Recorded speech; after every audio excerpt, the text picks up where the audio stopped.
ಮೊನ್ನೆ ನಾನೊಂದು ಪತ್ರಿಕಾಗೋಷ್ಠಿಯಲ್ಲಿ ಮಾರಿಕೊಂಡ ಮಾಧ್ಯಮದವರೆಗೂ ವಿಶೇಷ ಆಹ್ವಾನ ಅಂತ ಬಂದ ತಕ್ಷಣ ನಿಗರಾಡ್ಬಿಟ್ರು ಅವರು. ನಾನು ಹೇಳಿದೆ, ಅದು ನನ್ನ ಆತಂಕ, ನನ್ನ ನೋವು, ಕೋಪ ಅಲ್ಲ, ವ್ಯಂಗ್ಯ ಅಲ್ಲ. ಅದು ಇವತ್ತು ಮಾಧ್ಯಮದವರು ಅಷ್ಟೇ ಮಾರ್ಕೊಂಡಿಲ್ಲ, ಕಲಾವಿದರು ಮಾರ್ಕೊಂಡಿದ್ದಾರೆ, ವಕೀಲರು ಮಾರ್ಕೊಂಡಿದ್ದಾರೆ, ನ್ಯಾಯಮೂರ್ತಿಗಳು ಮಾರ್ಕೊಂಡಿದ್ದಾರೆ, ಡಾಕ್ಟರ್ಗಳು ಮಾರ್ಕೊಂಡಿದ್ದಾರೆ, ಉದ್ಯಮಿಗಳು ಮಾರ್ಕೊಂಡಿದ್ದಾರೆ.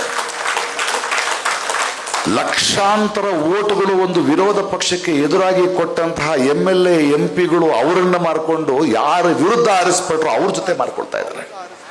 ಇದ್ರ ಬಗ್ಗೆ ನಮಗೆ ಆತಂಕ ಆಗಬಾರ್ದೇ ಈ ದೇಶದಲ್ಲಿ? ಬಹುಶಃ ಭಾರತ ದೇಶದಲ್ಲಿ ನಾವು ಅಂಬೇಡ್ಕರ್ನ, ಗಾಂಧಿಯನ್ನ ಮುಚ್ಚಿಟ್ಟಾದ್ರೂ ನಿಮ್ಮ ರಾಜ್ಯಭಾರ ನಡೆಸಿ ಅಂತ ಹೇಳಬೇಕು. ಯಾಕಂದ್ರೆ ಗಾಂಧಿಯನ್ನ ಕೊಂದವನ್ನ ಪೂಜಿಸೋರು ಇವರು. ಇವತ್ತು ಭಾರತ ದೇಶದಲ್ಲಿ ಗಾಂಧಿಯೇ ದೇಶದ್ರೋಹಿಯಾಗಿದ್ದಾರೆ.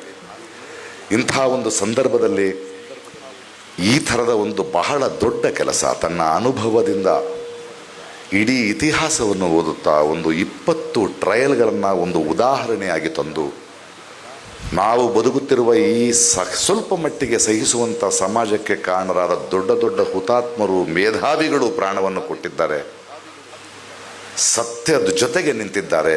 ಅದು ನಿಲ್ಲುವುದು ಬಹಳ ಮುಖ್ಯ ಅಂತ ಮುಂದಿನ ತಲೆಮಾರಿಗೆ ಹೇಳುವ ಈ ಪ್ರಯತ್ನ ತುಂಬ ತುಂಬ ದೊಡ್ಡದು.